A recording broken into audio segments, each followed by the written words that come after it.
Grant phoned up from Portugal and Anthea gave him a detailed account of what she'd been up to during the past 2 days. My name was mentioned quite frequently and eventually Anthea passed the phone over to me to speak to Grant. I was all aflutter and quite nervous at the prospect of speaking to a man I had never met. Yet a man I knew so well from the magazines and tabloids. He was quite the charmer. Even on the phone, I could understand why Anthea had fallen for him. Hook, line, and sinker. "Thanks for keeping my wife company," he said from far off Portugal. All the time I was talking to him, Anthea was sitting across the table from me, pulling faces and trying to make me laugh. At 2 o'clock in the afternoon Anthea had to leave to keep a long-standing appointment with a certain Major Hugh Rawlins who lived nearby in a grand old Elizabethan manor house. "About 65 years old," said Anthea. "And he lives in a kind of stately home with his elderly mother. I promised I'd visit him for tea and muffins. I can't put him off just to keep me occupied during her absence." Anthea had thoughtfully arranged for her friend Jane Beaumont to come over. "You'll love Jane," she said. "She's an instructor for the local riding school. I thought you could go out for a ride together and Jane could give you a riding lesson at the same time." Jane arrived by car almost at the same moment Anthea left to visit Major Rawlins. In fact, their cars passed on the drive. Jane was a long-standing friend of Anthea and Grant and knew her way around Babin's Grange and the stables. She was a middle-aged lady with an upper-class accent which reminded me of Penelope Keith. I think I liked her from the moment she introduced herself and we shook hands. I remember a firm handshake and green eyes smiling at me. She was dressed for riding and she took Anthea's Mount Bonnie from the stables. Once again I rode on Sheba and we went for a trot around the field in front of the house. I didn't realize it at the time, but Jane was watching my riding technique with an eagle eye, and when we returned to the house she suggested a few things I could do to improve my horsemanship. She's a brilliant instructor and a horsewoman par excellence.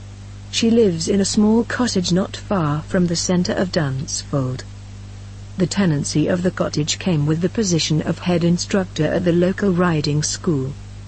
It was a fine October day with blue skies and high cotton wool clouds as we saddled up once again and trotted out along the drive, through the scrollwork gates and onto the bridle path that leads to the village. We rode through a long avenue of oak trees with fields stretching away on either side, now bare from the recent harvest.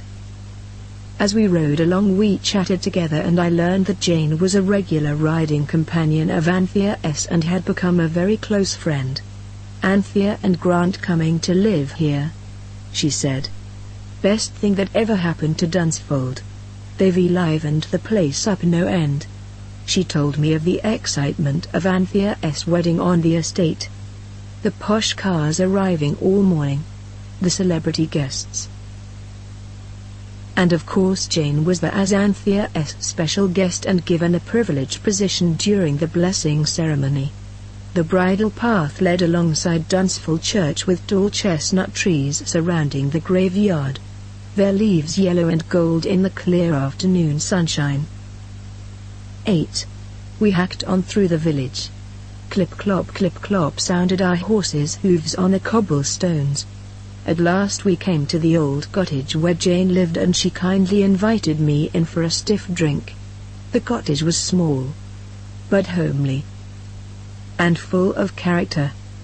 There were horsey and hunting prints on every wall. We took off our riding jackets and Jane led me through to the kitchen at the back of the house. We looked out through diamond-shaped window panes at a quaint cottage garden. As we stood there by the window I had chance to study Jane, my new companion and friend. She had green eyes and auburn hair, tied at the back in a ponytail. She was middle-aged, certainly older than Anthea I was sure, but her figure was still quite trim, with a voluptuous bust beneath her fawn polo neck sweater. I thought she looked so sexy in her joggers and boots. She was still attractive, her complexion clear, and those green eyes. So knowing and wise. They looked at me and seemed to know my every thought and desire. She took 2 glass beakers from a cupboard and began pouring out the gin. "Do you like it neat?" she asked. "No. Some tonic please," I said. "A nice stiff drink," said Jane. "Just what the doctor ordered. Bottoms up." It was oh so pleasant to stand there in that quaint cottage kitchen, chatting and getting to know Jane, my newest friend. The sun shone down upon the cottage garden. There was an apple tree at the back with just 3 or 4 apples still left on its bare branches.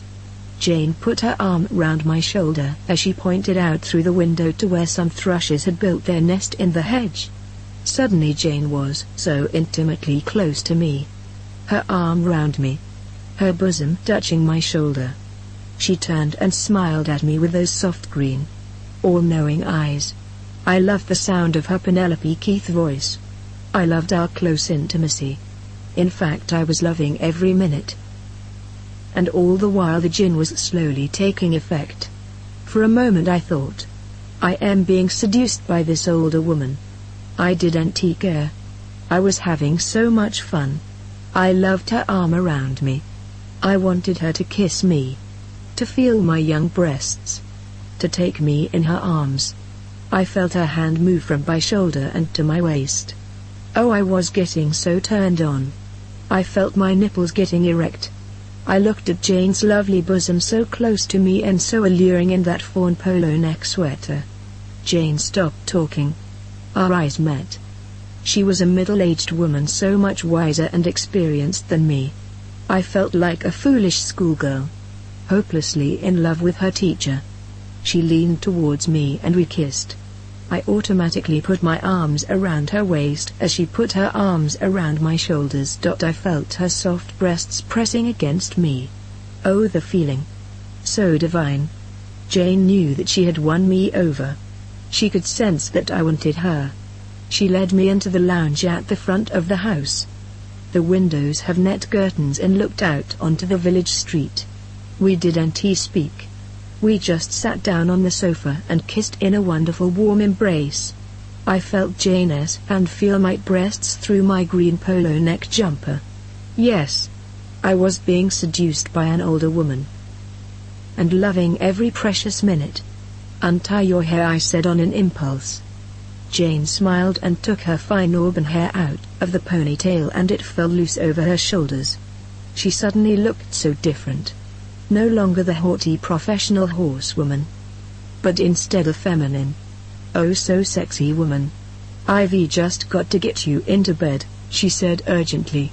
"Come on, we've got about an hour before we'll have to set off back to Babin's Grange." I thought for a moment.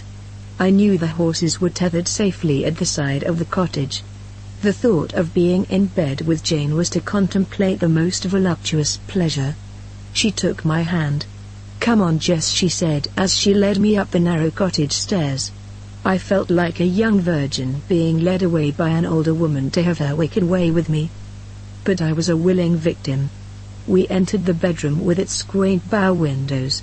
Jane smiled and pulled off her polo neck sweater to reveal a voluptuous matronly bosom in a pink bra. She stood there in her jodhpurs and pink bra, long auburn hair falling on her white shoulders. Then she took off her jodhpurs. She looked so sexy in her underwear. I sat on the bed watching this strip-tease with fascination. She had a little tummy and her hips were quite wide. I stood up and kissed her and put my hand down her panties. I unhooked her bra and pulled it off to reveal her lovely breasts with huge dugs. She took her knickers off and stood before me totally naked at the side of the bed. She climbed into bed and pulled the sheets up to her neck. She smiled up at me, anticipating the pleasure of watching me strip. I didn't disappoint her. I took off my sweater and then I took off my bra. I felt such a thrill showing off my breasts. I was a young woman showing off my stuff to a middle-aged woman. She smiled in appreciation. "Oh darling," she said in that sexy high-class voice. "You're so beautiful." I love an appreciative audience and I was enjoying my striptease. I took off my joggers and stood at the side of the bed in just my panties. I put my fingers inside my panties and slowly edged them down. I could see Jane becoming more and more excited as I revealed my bush. I took off my panties altogether and stood there at the side of the bed totally nude, letting Jane get an eyeful. I think I even did it well. Standing there on the bedroom carpet, she pulled the sheets open and I jumped into bed. Jane kissed me and fondled my breasts. I felt her hand go down to my cup. I just lay there enjoying the thrill of being seduced by an older woman. Her kisses were sweet. She kissed my lips, then my breasts. My nipples were erect. She was driving me mad, sucking and biting my nipples. I didn't want her to stop. I could have stayed there all afternoon and all night. It was such a heavenly feeling. All the while her fingers were rubbing my cock and sending me into ecstasies. I opened my legs and just lay back on the pillow. My eyes closed. There was an electricity between us. I wanted her as much as she wanted me. This is just how loving should be, I thought as I lay there. Jane came up and kissed my lips. She smiled at me with those large green eyes that made me feel like an innocent schoolgirl. "You're beautiful," she said. "I am in love with you already. Shall we get married?" she said, teasing me. She went down in the bed and I felt her face on my bush. I opened my legs wide as her tongue found my clit.